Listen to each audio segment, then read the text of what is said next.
This is Growthaholics.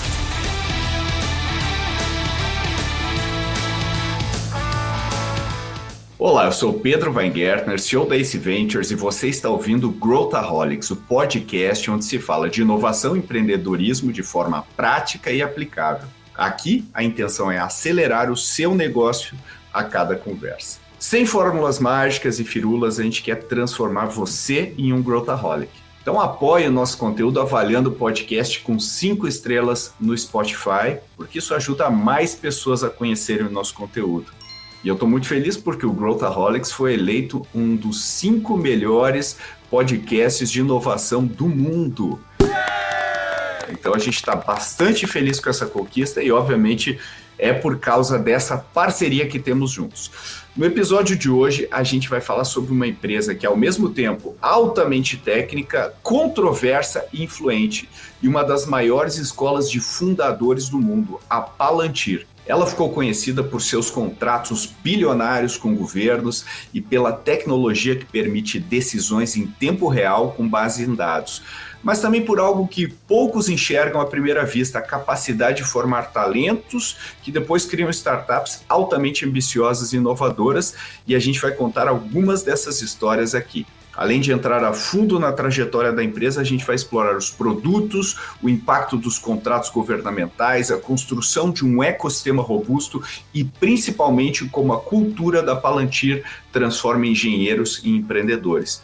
O que tem nessa cultura que acelera tanto a formação de fundadores e como uma empresa com foco em defesa acabou montando um dos maiores hubs de talentos do Vale do Silício. E, claro, vamos trazer várias lições para você, empreendedor e empreendedora que nos ouve. Está imperdível essa discussão. E aproveitando esse papo sobre startups com impacto real, eu quero deixar aqui um recado importante.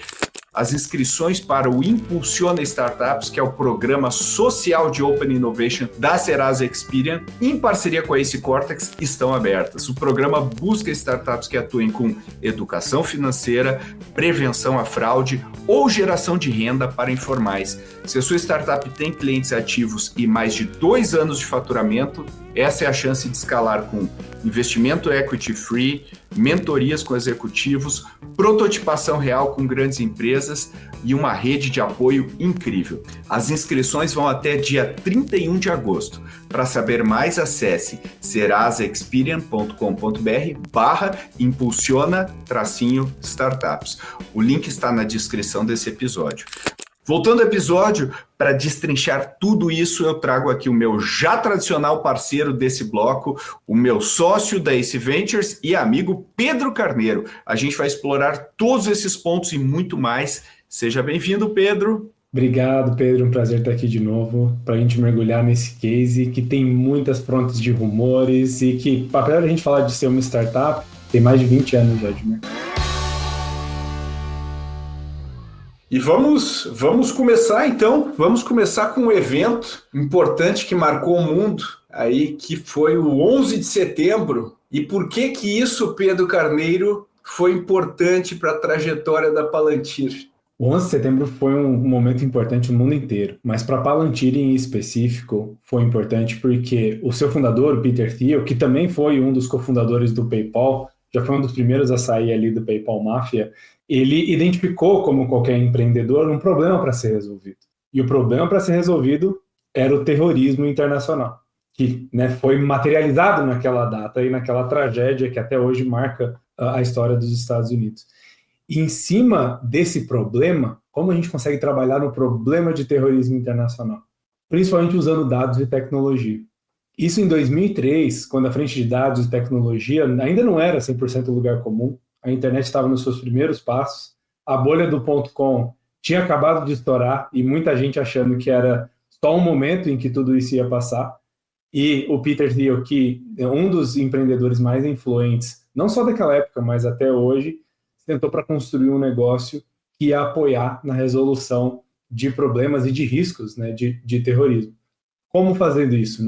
Eles criaram uma empresa de data mining, ou seja, buscar inteligência através de dados, muito se baseando na tecnologia de antifraude que eles construíram no PayPal, mas a partir disso para construir frontes de segurança e de confiança para identificar riscos, né, e ameaças à soberania dos Estados Unidos. Então, o PayPal, né, uma máfia criando outra máfia, né? O PayPal foi um dos precursores. E tem um outro co-founder do Peter Thiel, que também é um cara bastante controverso, que é o Alex Karp, né, com seus cabelos esvoaçantes aí e seus takes bastante agressivos, às vezes, em entrevistas com jornalistas, né? Ele é um dos caras que também né, tem uma bagagem, se eu não me engano, de filosofia, né, Pedro? Alguma coisa assim. Ele PhD em filosofia. Exato. PhD em filosofia, o Alex Karp, né? Esse início, né, da Palantir com esse objetivo e tal, numa época em que o mundo não estava pensando em defesa, não estava pensando em contratos governamentais, o Peter Thiel foi fazer o pitch da Palantir para VCs e não teve uma aceitação relevante. Na verdade, foi o oposto, foi bastante morno, né, Pedro? Se você é empreendedor, está reclamando que é difícil encontrar investidores e que as pessoas não acreditam na sua ideia, olha para esse caso aqui. Peter Thiel, né, foi um dos fundadores do PayPal, criando um negócio completamente novo. E, inclusive, acho que uma curiosidade legal, sabe por que o nome Palantir e de onde vem o nome Palantir? Boa. Talvez alguém saiba, não tenho certeza se nos nossos ouvintes, mas para quem é mais nerds, para quem é mais viciado em Senhor dos Anéis, existe uma entidade, um objeto no mundo de Senhor dos Anéis que chamam as Palantires, que são pedras mágicas que permitem enxergar além do tempo, do espaço, inclusive no futuro e em outras geografias. Então, essa seria uma pedra mágica do projeto, que seria capaz de enxergar coisas que não estavam sendo enxergadas no mundo para poder identificar riscos e terrorismo. E foi assim que eles construíram a partir da missão. Mas, como você disse, muito difícil de começar, né? Rodaram todos os investidores do Vale do Silício, que, tudo bem, na época já estavam bem traumatizados com o furo da bolha ali dos .com. E eu acho que tinha uma outra coisa importante também para quem estava investindo no Vale do Silício e que hoje investe em software no mundo inteiro, é o foco da empresa de ter um único cliente, o governo americano. Quando você vai construir, usando dados, inteligência de segurança, né, contra ameaças internacionais, o teu grupo de clientes ele é pequeno, porque você não pode vender isso para todos os governos, ou você não pode vender isso para empresas ou do mundo militar. Então era muito difícil fechar um contrato, né? E o trabalho de análise de dados sigilosos deixava o acesso aos investidores também bem receosos, porque você não consegue fazer uma diligência completa do produto e muito menos ver ele em ação, porque isso significa que você estaria acessando informações privilegiadas e confidenciais do governo americano. Então, muitas vezes, eles tomaram negativos e eles até bateram na porta de investidores referentes como a Sequoia Capital, Kleiner Perkins, que olharam e falaram, olha, isso não vai fazer sentido. E o pessoal da Kleiner Perkins, inclusive, falou, olha, essa empresa, infelizmente, está fadada ao fracasso. E aí, o que ele fez, Pedro? Ele fez o que qualquer empreendedor que tem a escolha faz. Exatamente. Ele aplica do seu próprio capital nisso. Exatamente. Ele colocou dinheiro do Founders Fund, que é o seu próprio fundo. Né? Vamos lembrar que o Peter Thiel também é um notório investidor do Facebook, né? Que ajudou ele lá atrás a formar parte aí da sua fortuna. E ele reciclou muito desse capital no seu próprio fundo, no Founders Fund, que está ativo até hoje. E esse é um fundo que coloca o founder em primeiro lugar, né? O Peter Thiel, para quem não sabe, ele também tem outras ações polêmicas, não vou nem entrar no lado político aí dele, apoiando o Trump e tudo mais, mas ele também tem o Peter Thiel Fellows, né? Que é o programa que ele dá dinheiro para a pessoa largar a faculdade e criar uma empresa, né, para tocar o negócio. E tem vários também founders que vieram desse programa do Peter Thiel, que é interessante. Mas ele colocou o seu próprio dinheiro, só que tinha um detalhe aí, Pedro, não foi só o dinheiro dele. Teve um CVC em específico, né? Não sei se é um CVC, um nome que eu nunca é um fundo governamental, de uma organização governamental, que também apostou na empresa e também depois acabou virando um cliente. Quem foi, Pedro? Esse é um ponto interessante. Sim, foi o primeiro investidor externo, colocando 10 vezes menos dinheiro do que o Peter Thiel, sim. Mas esse investidor virou o primeiro cliente e único cliente durante muitos e muitos anos no início, que era ninguém menos do que a CIA, cujo interesse pelos resultados, né, que eles estavam prometendo era o maior de todos. Para quem não sabe, a CIA tem um braço de Venture Capital, chamado In-Q-Tel, em que eles buscam soluções que estão sendo desenvolvidas e, claro, né, nesse caso, o objetivo não é você vender o ativo por um valor maior do que você comprou. É um braço de Corporate Venture Capital. Na verdade, é Government Venture Capital, em que eles desenvolvem, eles apoiam tecnologias que têm interesse nacional. Então, durante bastante tempo, né, pensando entre 2003 e 2005, enquanto a tecnologia era desenvolvida, de novo, hoje a gente olha para o mundo de AI e a gente está mais acostumado a trabalhar com um volume de dados grandes e fazer essas conexões. Mas 20 anos atrás, isso era completamente inédito, né? Então, entre 2003 e 2005, a Palantir trabalhou em colaboração com os agentes da CIA para criar essa primeira versão da plataforma, né? Olhando para não só a entrega dos algoritmos e da tecnologia e da técnica que eles usariam, mas também casando isso com um trabalho de inteligência da CIA. Na prática, transformando as ferramentas da Palantir em um copiloto dos agentes da CIA que trabalhavam com inteligência. E algo também muito importante que até hoje a gente vê, a CIA estava cega em vários pontos, porque os bancos de dados do governo não eram integrados entre si. As polícias estaduais, as polícias federais, as polícias das cidades, nada disso estava integrado entre si, que seria uma dificuldade para construir essa visão geral de dados, né, para construir inteligência. E esse foi um dos problemas que eles se debruçaram, né, nos primeiros anos também. Fazer vários bancos de dados se conversarem de forma segura, né, para poder gerar inteligência e identificar quais são os potenciais ameaças, né, que podem acontecer com a segurança nacional. Então aqui, Pedro, vale a gente dar uma pausa e olhar um pouco a estratégia, né, da Palantir, porque, eles pegaram tudo que tinha de melhor no Vale do Silício em termos de tecnologia, todos os melhores engenheiros, e alocaram num setor que estava envelhecido, né, um setor do governamental que não tinha tecnologia, devia ter sistemas extremamente antigos, né? Então, quando você faz isso, você acaba gerando algum tipo de vantagem competitiva. Além do fato de as startups não quererem vender para o governo como seu ICP, digamos assim, inicial, que é muito difícil, é lento, é complicado. Então, eles colocaram uma missão muito específica, colocaram os engenheiros e fecharam os primeiros contratos muito grandes, né, com inicialmente não tão gigantes quanto os atuais, mas muito grandes com o governo. E eu queria te perguntar aqui, Pedro, porque existe um outro aspecto da Palantir, que eu acho que estrategicamente agora a gente vai entrar, que normalmente quando eu vendo tecnologia, não software, não licença para qualquer um, eu automaticamente caio em cima da lógica do valor hora, né? Eu vou competir com uma Accenture, vou competir com umas gigantes de software, né? De serviços, digamos assim, de software.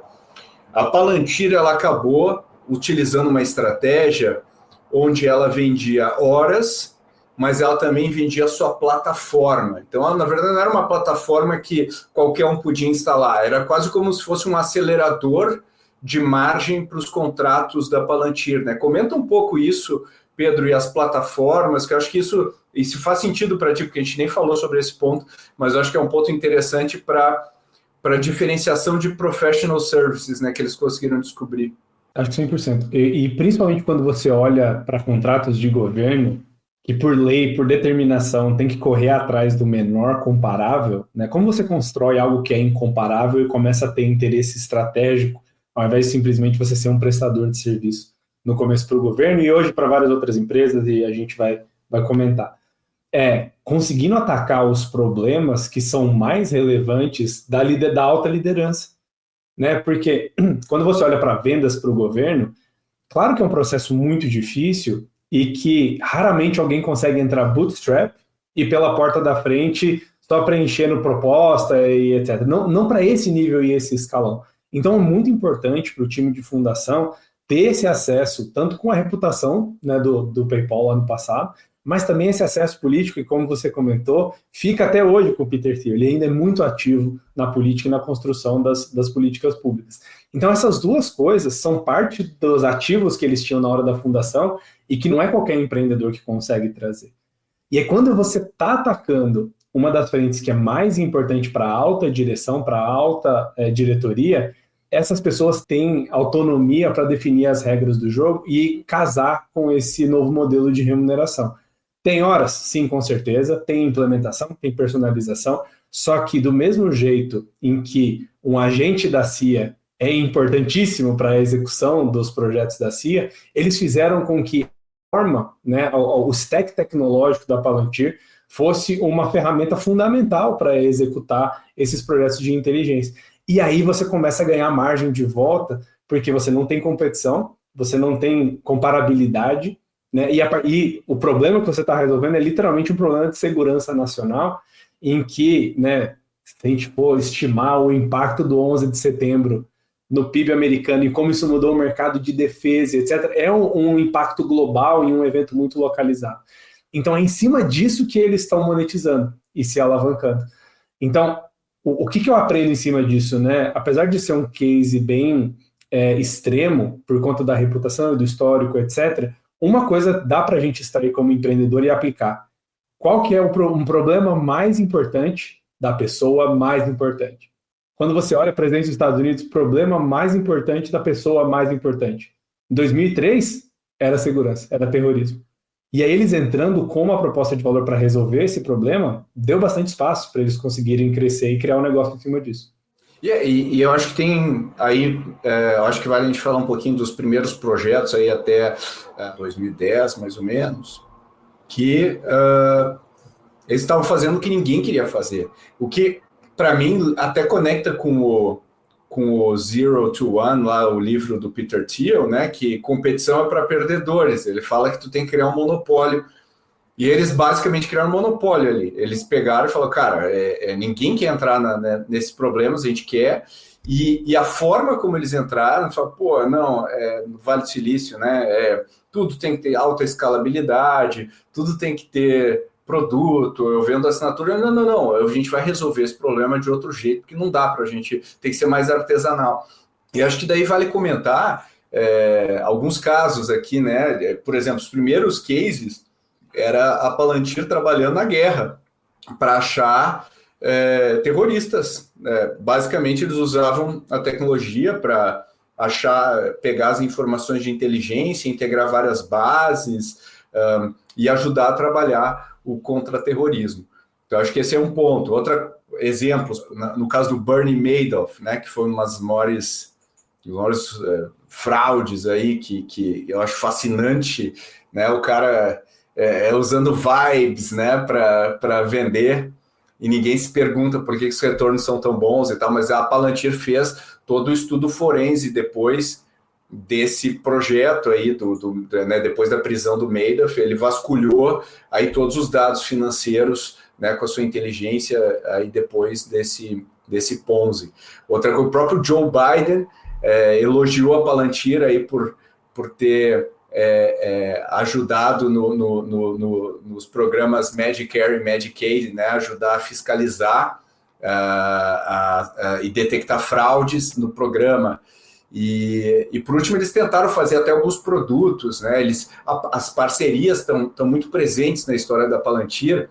Eles fizeram uma parceria com a Thomson Reuters para criar um concorrente da Bloomberg, né? Que eles chamavam de Palantir Metrópolis, que era para ser um terminal ali de inteligência. Então, acho que todos esses casos são a Palantir pegando problemas difíceis, na verdade, e descascando esse problema e atuando em cima como se eu tivesse aplicando a mentalidade do Vale do Silício, que o pessoal fala de atuando, até vale a pena tu comentar um pouco isso, Pedro, de atuar em first principles, né? O que significa first principles, que eu acho que é muito do segredo do Vale do Silício e muito talvez dos empecilhos mais relevantes para a gente inovar, é não pensar em first principles, né? O que você diria? Eu acho que esses primeiros anos são interessantes de avaliar, né? De todos os pontos que você passou. É uma empresa que o MVP é com a CIA e o primeiro projeto é a guerra do Afeganistão e do Iraque, né? Qual que é o problema de seguir o meu último conselho que eu acabei de dar, de achar a pessoa mais importante e resolver o problema mais importante? É que normalmente isso é difícil pra caramba. E aí, esses pontos todos que você passou mostram que, dada a oportunidade, cada um deles poderia ter sido um gatilho de quebra para a empresa, de falha para a empresa. Se eles não tivessem conseguido entregar na guerra do Afeganistão, do Iraque, trazer inteligência para poder melhorar as operações ali, pessoas teriam morrido, mais pessoas teriam morrido. Dali para frente, se eles não conseguissem dar esse nível de inteligência, né, para o mercado financeiro e para o governo dos Estados Unidos para detectar esse esquema Ponzi na lei de 2008, se não me engano, foram 65 bilhões de fraudes ali na época. Também, né, um impacto muito alto. Então, cada uma das entregas, o problema de você estar tentando resolver o problema mais importante da pessoa mais importante, é que cada detalhe importa, e quando você não chega lá, isso tem um efeito reputacional muito grande. Só que, quando você chega lá, aí sim o negócio começa a impulsionar e você ganha muito mais expectativa. Então acaba sendo um jogo de high risk, high reward, né? Alto risco e alto retorno, que combina 100% com o investimento de risco. Só que aqueles investidores lá no começo estavam muito cegos pelo atendimento às entidades mais governamentais. Isso de trabalhar de first principles, né, como você comentou, significa que o Peter Thiel, né, como construiu uma empresa baseada em missão, ele não era aquele empreendedor, aquele founder com um histórico que a gente costuma ver em setor, né? Não é alguém que trabalhou na CIA há 20 anos. Construir um negócio do zero, sendo um outsider, te permite questionar alguns dogmas, né? Algumas coisas que estão travadas no tempo, mas é difícil encontrar mais coisas travadas no tempo do que nos órgãos governamentais. Então acabou casando bem nessas duas coisas, e é interessante também como eles migram, né, de várias aplicações diferentes, porque quando você olha para a descrição do que é o produto, do que é a tecnologia, é inteligência e análise de dados. Ok, você empreendedor que está ouvindo aí, se a tua empresa não faz alguma coisa relacionada à análise de dados, provavelmente você não está trabalhando no século XXI. Então todas as frentes têm análise de dados, e quando você abre esse nível de abrangência, você precisa seguir desses primeiros princípios de, ok, qual que é o maior problema hoje no planeta que a gente pode resolver com análise de dados? Caramba, pirâmides financeiras. Ok, vamos usar isso para avaliar 40 anos de dados históricos para entender quais são as ameaças, do mesmo jeito que eles estavam avaliando as ameaças de terrorismo. Então, é interessante entender que quando você, né, pelo menos a minha visão, quando você pega um case como o da Palantir, o que eles resolvem hoje? O principal problema da principal pessoa. E aí a gente vai abrir outros cases na evolução deles, né? A gente ainda está em 2009, 2010. Ainda tem 15 anos de história para passar. Só que, se a gente olhar hoje, é exatamente a mesma coisa. Eles estão tratando diretamente com o CEO, diretamente com o board, com um escopo mega abrangente e resolvendo os problemas mais cabeludos, e é isso também que traz margem. É isso que faz o negócio ter sucesso, porque eles resolvem o que ninguém resolve. Eu acho que tem a ver também, né, Pedro, com se eu vou fazer isso, se eu vou resolver a coisa mais importante, o tipo de pessoa que eu vou trazer para resolver a coisa mais importante não é a pessoa padrão do mercado. Eu vou ter que achar alguém, e normalmente não é uma pessoa, ou interessante, né? Normalmente não é uma pessoa que a Accenture contrataria, né? Porque é uma pessoa que não tem estou pegando a Accenture como uma paridade, né, setorial, é uma pessoa com outra característica, né, com talvez mais empreendedor, enfim, e obviamente soltar essas pessoas na linha de frente, né? Teve uma outra, na verdade, eles falam que é uma inovação, né, Mas é uma coisa que sempre se fez, né? Sempre se alocou gente nos clientes, essas grandes empresas, né, de tecnologia, mas eles têm um nome lá, como é que é? O Forward Deployed Engineer, não é isso? Como é que é o nome do... Que é o mesmo termo militar, né? Que é o Forward Deployment Officer, ou seja, quando você manda alguém para outro país, ele está alocado em uma base avançada. E é esse mesmo pensamento que eles fazem com o engenheiro. Ou seja, eles bebem em várias fontes, e o interessante é que a pessoa alocada no cliente, dentro de uma organização, de uma consultoria, normalmente é a pessoa que tem menos status, né? Quem está no core da organização. No caso da Palantir é o oposto, né? O Forward Deployed Engineer é a pessoa mais respeitada dentro da organização, porque são as pessoas que estão lá, de fato, resolvendo os grandes desafios dos clientes, né? E de lá que surgem os empreendedores. Acho que isso também tem a ver muito com a cultura. Só que tem um outro lado, né? O fato de dar essa autonomia também acabou gerando um rastro de polêmicas. Quer dizer, é o outro lado da moeda, de colocar o pessoal na linha de frente, tomando decisão. Então, comenta algumas polêmicas aí, não tão divertidas, que a Palantir participou, né, fez parte nesses últimos anos. É interessante que o jeito que eles formataram, né, a reputação, a autonomia e como eles colocam os principais agentes, vamos pensar que cada colaborador eles consideram como um agente, tentando fazer a mímica, né, do governo e das frentes de militar.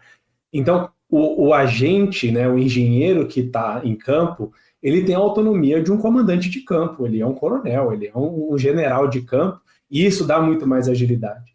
E aí, o que acontece quando você tem muitos generais de campo e a empresa começa a crescer explosivamente?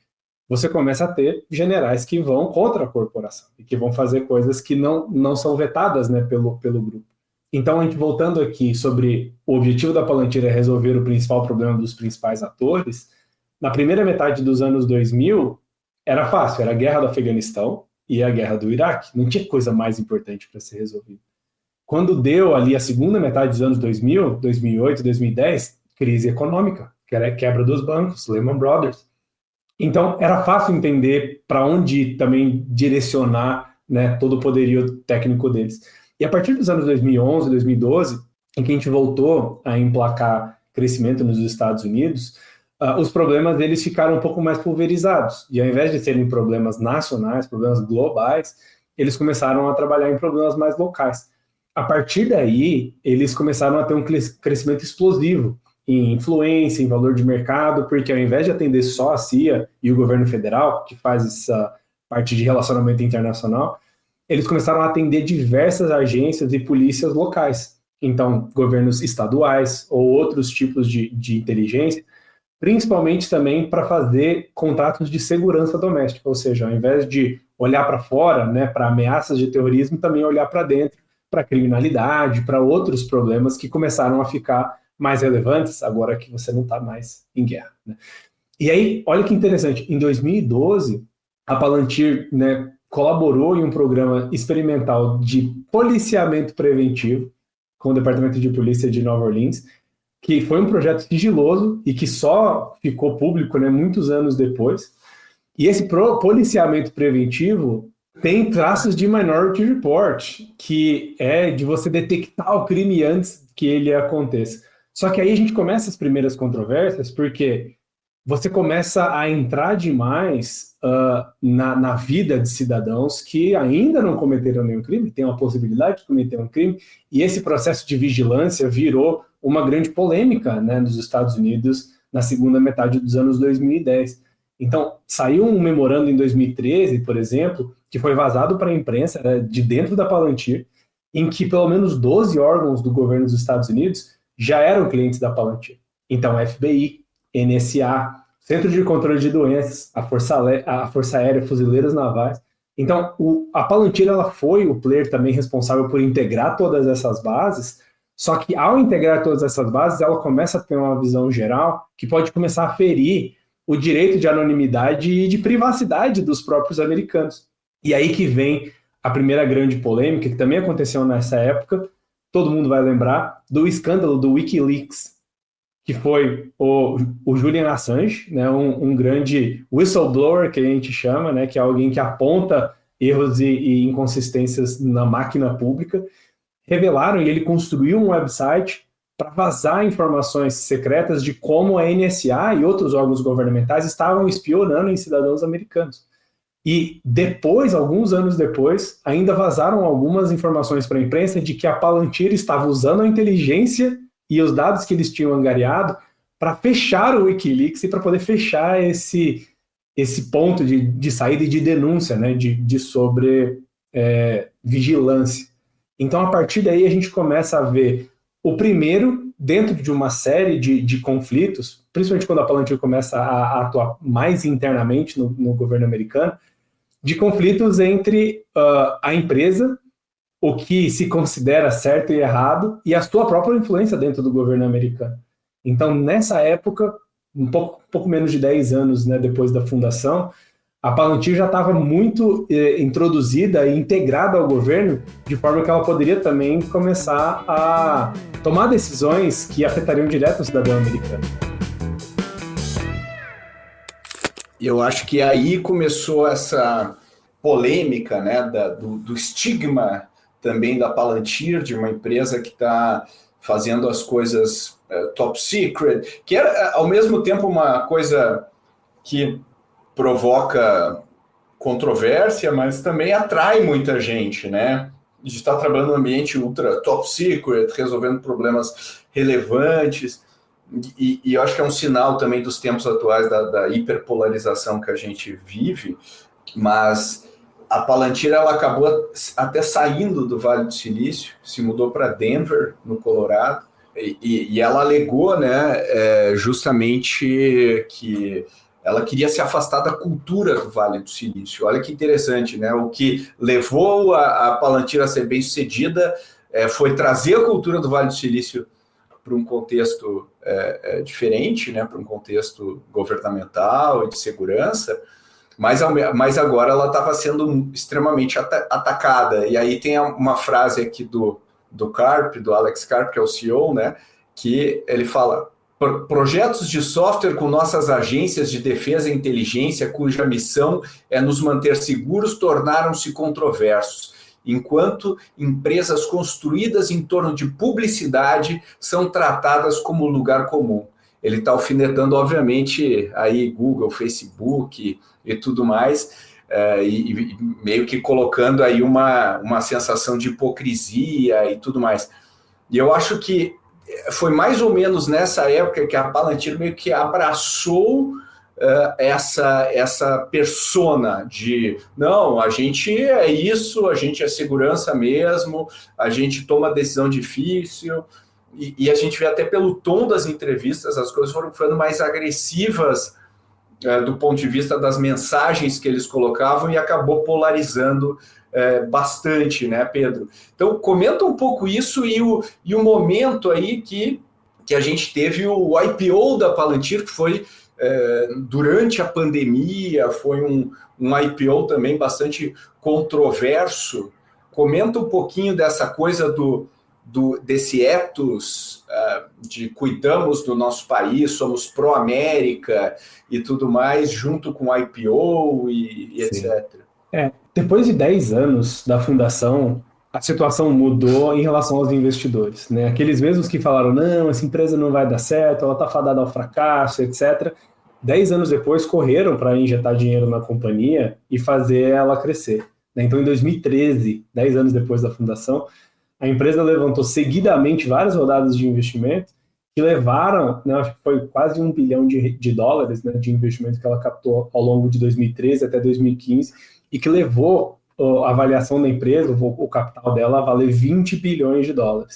Só que ainda tem um porém, que é, apesar da Palantir ser uma das startups, um dos negócios mais bem avaliados do mundo naquela época, em 2015, que ainda são 10 anos atrás, ainda assim a empresa continuava a operar no vermelho. Continuava a queimar caixa. No começo queimava só o caixa do Peter Thiel, né, e é daquele fundinho da CIA, mas continuando queimando o capital. Que, de novo, olhando agora para Uber e para outros players, não é algo difícil de acreditar, e mesmo com esses fundos muito grandes, né, continuava a queimar capital. Qual o objetivo desses fundos grandes mais comerciais ao investir em uma empresa como essa? Vender por um múltiplo altíssimo, sair num IPO. Só que o CEO, o Alex Karp, ele era contra fazer uma oferta pública de ações. Ele queria trazer mais capital, mas sem abrir, né, os números da empresa. Por quê?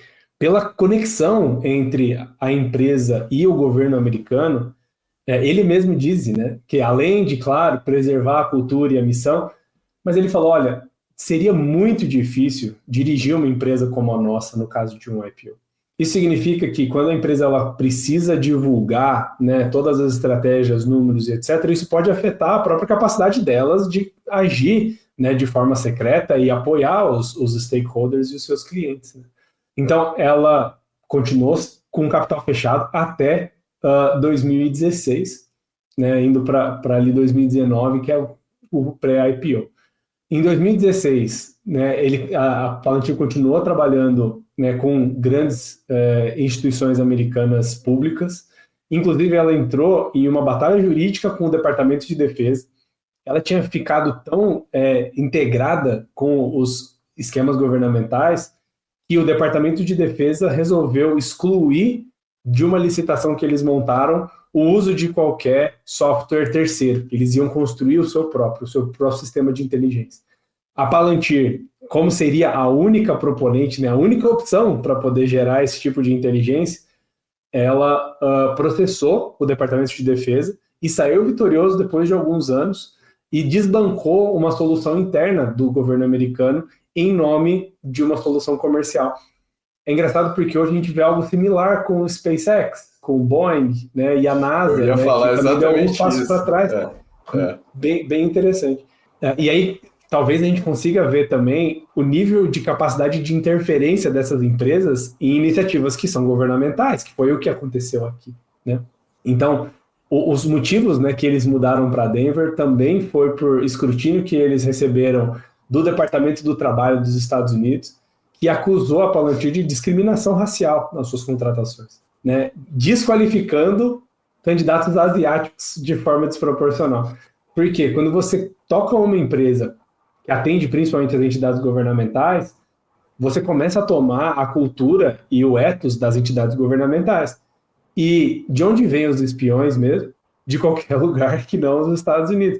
Então, dá para entender que quando você coloca uma empresa no cenário público assim, esse tipo de escrutínio e de crítica é totalmente válido, mas ao mesmo tempo tem um motivo, né, de por que isso era feito, porque a Palantir estava sendo administrada como se fosse um braço da CIA, como se fosse um braço de inteligência do governo americano, porque era ainda, né, o principal cliente. E aí, o último bloquinho pré-IPO, para passar a bola para ti no IPO, que também todo mundo lembra, Cambridge Analytica, eleições 2018, primeiro mandato do Trump, né, teve um escândalo grande sobre uma empresa chamada Cambridge Analytica, que usaria dados públicos, né, para traçar perfil de eleitores e poder prever e influenciar a cabeça deles em relação à votação do governo nas eleições americanas, né?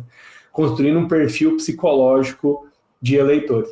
E olha que interessante, vazaram documentos que indicaram que um funcionário de alto escalão da Palantir teria auxiliado a Cambridge Analytica a construir o seu algoritmo de avaliação para elaborar esse perfil psicológico dos eleitores e influenciar a escolha das eleições. Claro, esse funcionário ele foi ostracizado, né? Então eles disseram que ele agiu por conta própria, ele foi afastado, depois foi demitido, só que esse é um outro grande ponto que mostra os conflitos de interesse na capacidade de uma empresa como essa, né, por ter um produto muito único, de influenciar na escolha de quem vai contratá-los no futuro.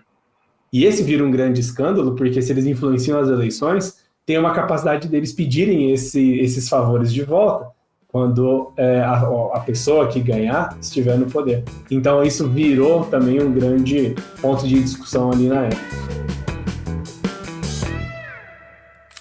Indo para o IPO, né, Pedro, foi, como eu falei, foi em setembro de 2020, foi bem no auge aí da pandemia, que a Palantir optou por fazer o que a gente chama de direct listing, que é quando eu não levanto dinheiro, né, no IPO, eu simplesmente listo a empresa, né, na bolsa, que é uma estratégia que, se eu não me engano, foi inaugurada em escala mais ampla pelo Spotify. Foi uma das estratégias que o Spotify usou aí para fazer, mas outras empresas, né, o Slack e tal, fizeram também. Então, ela abriu seu capital, no dia de tocar o sininho lá, não foi, nenhum executivo da Palantir Ninguém apareceu.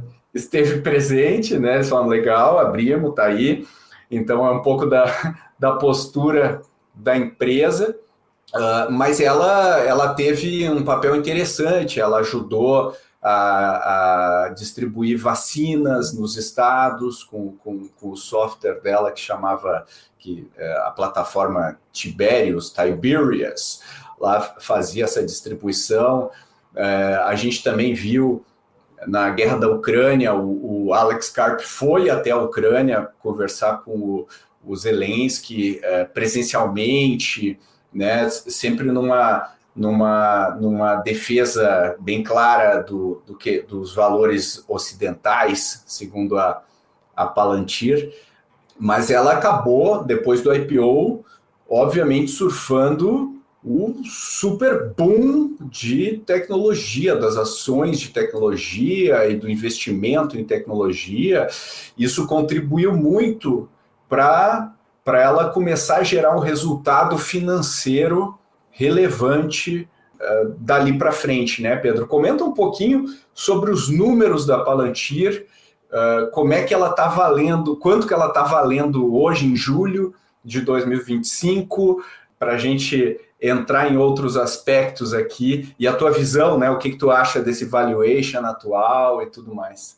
Então, a Palantir, ela abriu o capital, como você disse, em 2020, e isso trouxe um marco interessante sobre a visibilidade que qualquer um tem sobre o negócio, né? De 2020 até 2023, ela conseguiu gerar uma virada, né, de lucratividade, né? 20 anos depois da sua fundação, ela registrou seu primeiro lucro anual líquido, né? Aí sim, trazendo 210 milhões de dólares por ano. Então, de novo, 20 anos sem trazer lucro líquido para a empresa. E a partir de 2024, ela também passou a compor o índice S&P 500, que são das empresas mais relevantes que compõem o índice, né, das empresas. Então, as ações começaram a ser negociadas em torno de 10 dólares, e olhando hoje para julho de 2025, elas estão a 154 dólares. Então, se você investiu lá no IPO, você teria multiplicado seu capital por cerca de 15 vezes, o que não é nada mal como investimento, né? E hoje, algo que foi muito interessante durante a pandemia e com agora essa entrada de inteligência artificial, a Palantir começou a se diversificar mais em outros setores, em outras formas. Você comentou ali sobre a distribuição de vacinas, e isso dá um pouco mais de amplitude para os negócios da Palantir, que deixa de ser só um negócio de inteligência e de segurança e começa também a virar inteligência logística, inteligência comercial, usando a mesma base, né, e a mesma rede de construção de software que eles começaram fazendo lá atrás para aplicações mega críticas, e hoje trabalhando com outras empresas em inteligência de mercado, em outros tipos de solução que são tecnicamente muito complexas. Acho que 20 anos depois, tem algumas coisas que mudaram, tem algumas coisas que não mudaram. Hoje, continuam olhando para a principal dor do principal pessoa, né, olhando para as empresas, né, eles atendem uma série de empresas que é da Fortune 500, que são as 500 maiores empresas dos Estados Unidos, além de Forças Armadas, Serviço Secreto. Só com a Marinha dos Estados Unidos eles têm um contrato de $1 bilhão. Então, eles agora estão começando a olhar e divulgar use cases, por exemplo, ajudando a Merck a acelerar a descoberta de novos medicamentos, ajudando a United Airlines a otimizar rotas aéreas para poder ter mais lucratividade, a petrolífera British Petroleum a aumentar 10% a produção de petróleo no Mar do Norte, né, usando as ferramentas analíticas. A partir daí, a partir do IPO, também por conta de um incentivo de mercado, eu imagino, você começa a expandir o acesso às soluções da Palantir e colocando mais gente no campo, né, na rua, para aplicar isso em outros setores que não são necessariamente só segurança. Olhando aqui, Pedro, o price to earnings, né, é o comparativo do preço da ação aí com o lucro. Hoje a Palantir vale 359 bilhões. Para a gente ter uma comparação, a Accenture vale 176 bilhões. Então, só que se a gente comparar o price to earnings, a Palantir é 644 e a Accenture é 22. Então, o que você acha em termos de... Você acha que ela sustenta essa taxa de crescimento e a lucratividade indo para frente?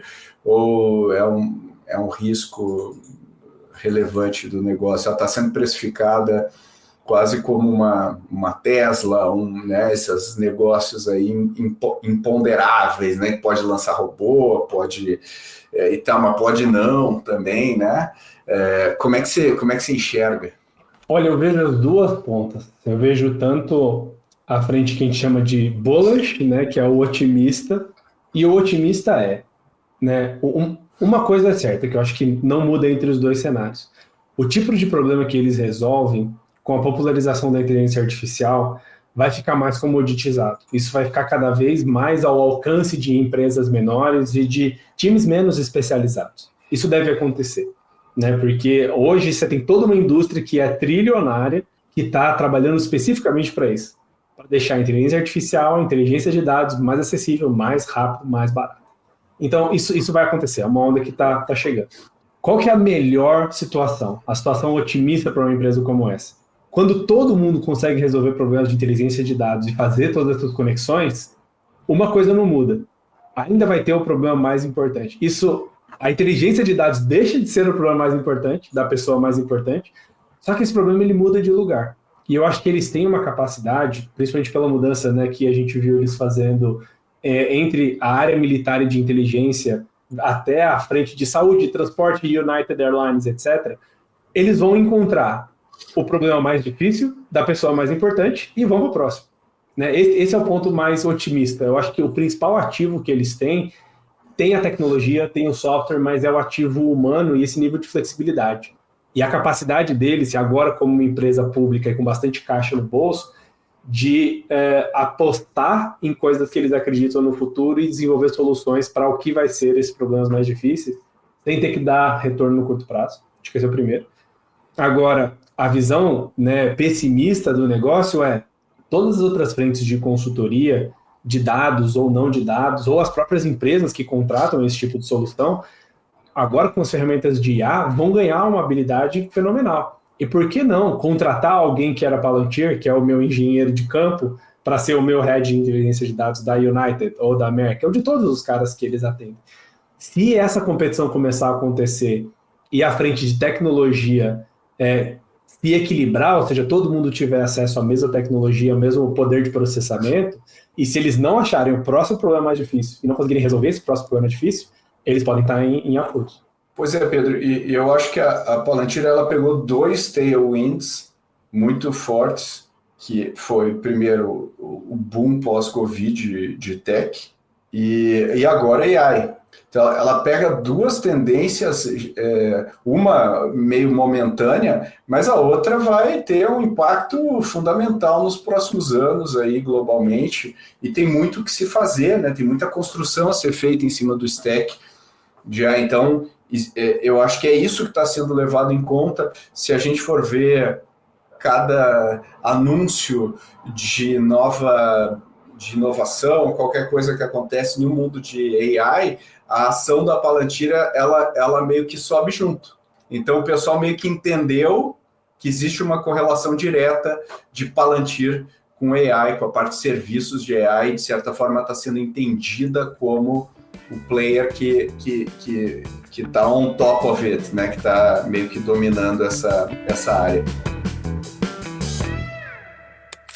Para a gente ir um pouco mais para um último capítulo, para a gente entrar em aprendizados aqui que a gente tira desse case, a gente falou no início sobre a máquina de gerar founders, que é a Palantir. Se a gente olhar o histórico do Peter Thiel, ele também é uma máquina de gerar founders, que é incrível quantos founders giram em torno do Peter Thiel e de tudo que ele criou. Mas a Palantir também tem vários founders notáveis, alguns até atuando no mesmo setor, análogo ali à Palantir.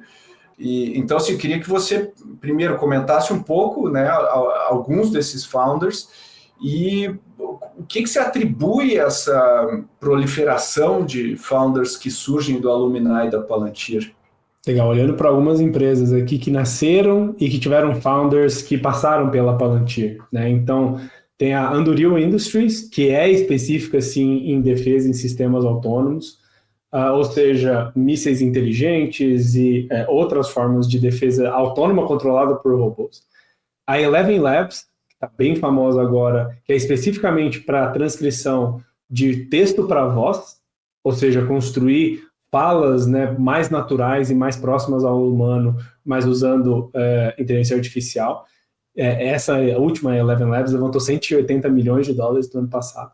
Tem a Bastion, do Arnaud Drizard, que trabalha com segurança e conformidade, e mais uma dúzia de empresas que saíram aqui do time, né, da Palantir e foram construir seus próprios negócios. O meu palpite sobre isso, Pedro, é que esses negócios eles não são criadores de founders, eles são imãs de founders.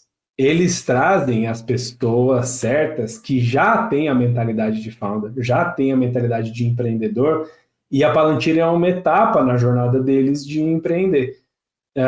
Por quê? Olha para toda a estrutura que eles montaram. A autonomia de um agente de campo, de resolver problemas tecnicamente muito complexos, a liberdade para agir e construir, né, os seus produtos lá dentro. Por isso que o stack de ofertas da Palantir é esse mix, né, de várias coisas diferentes. Então, o que eles construíram, na verdade, não é uma escola de founders, até porque é bem difícil fazer isso, mas eles construíram um imã, né, uma atração magnética de futuros founders, de gente que já tem o conhecimento, já tem o comportamento de um founder e que constrói uma etapa da jornada na Palantir e vai construir a próxima etapa na jornada de outros lugares. E eu acho que é a mesma coisa com o PayPal, com o Spotify ou com outras máfias, né, que se comentam por aí. Então, eu acho que é isso. Eu acho que não existe escola de founder.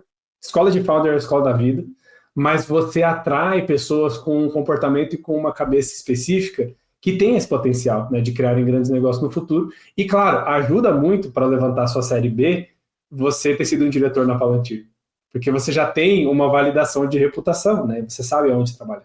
Pois é, Pedro, eu pensei a mesma coisa que você falou, né? Eles souberam atrair o cara que tem o perfil para resolver problema, o cara que gosta de desafio gigante, que gosta de autonomia, que gosta de variedade de desafios, o que é basicamente o perfil de um founder, o perfil de alguém. Então, eu concordo contigo. Desde o início, eles foram construindo a empresa com esse tipo de talento. Eu acho que é incrível como a escolha de quem você traz para a empresa vai determinar, vai ser uma parte importantíssima da criação da cultura, não só os códigos atuais e tudo mais, mas realmente incorporar gente que pense desse jeito, move a agulha de uma maneira muito forte. Para a gente ir agora para o fim do nosso episódio, eu queria te perguntar sobre que aprendizados que a gente tira aqui, Pedro, na tua visão, para os founders que estão nos ouvindo. Bom, algumas coisas que eu repeti desde o começo, né? Resolver o principal problema da principal pessoa. Uma coisa que eu sempre falo com os empreendedores, falei inclusive semana passada com um, quem dentro da empresa que você atende tem como meta resolver o problema que você está resolvendo. Quando é algo muito solto, assim, é muito difícil de fazer a empresa crescer, porque o teu interesse, o teu incentivo está desalinhado com a pessoa que você atende. Então, né, se você conseguir atender o problema mais importante da pessoa mais importante, ótimo. Mas isso não é para todo mundo. mas você precisa estar na lista dos top 3 problemas da tua persona, porque senão você fica muito irrelevante e isso acaba te colocando em uma situação, né, muito pior. A questão de encontrar as pessoas certas é importante, né, de conseguir montar um time relevante e depois, claro, a gente não vai nomear cada uma das pessoas, né, que está na Palantir hoje, mas de todas aquelas pessoas que a gente falou que são founders, antes de serem founders, foram funcionárias com uma colaboração altíssima no resultado da Palantir. Então, quais são as pessoas que estão no seu negócio hoje e que são futuros founders, né, dos próximos negócios? Isso significa não que você vai perder os seus talentos, mas que você está trazendo gente do calibre que você quer para poder executar, né, a tua visão. Então, acho que isso é bem importante. E também a questão da importância do teu trabalho pregresso. Né? Eu acho que isso é uma coisa que, desde que eu entrei na ACE, vi se dissolver como um mito, né? Que é o empreendedor de startup é aquele cara que sai da faculdade ou que está no meio da faculdade e larga tudo para construir o seu negócio digital. Teve uma época disso, e tem algumas exceções, mas isso não é mais a regra, e a Palantir não existiria se o Peter Thiel fosse só um dropout de Stanford. Se fosse, sei lá, 10 anos atrás, 15 anos atrás, antes, né, da fundação. A conexão que ele construiu com os ecossistemas para ele conseguir atender o seu ativismo político, que já era forte na época, e principalmente o histórico que ele construiu ao ser o fundador do PayPal, são fundamentais para ele construir esse negócio.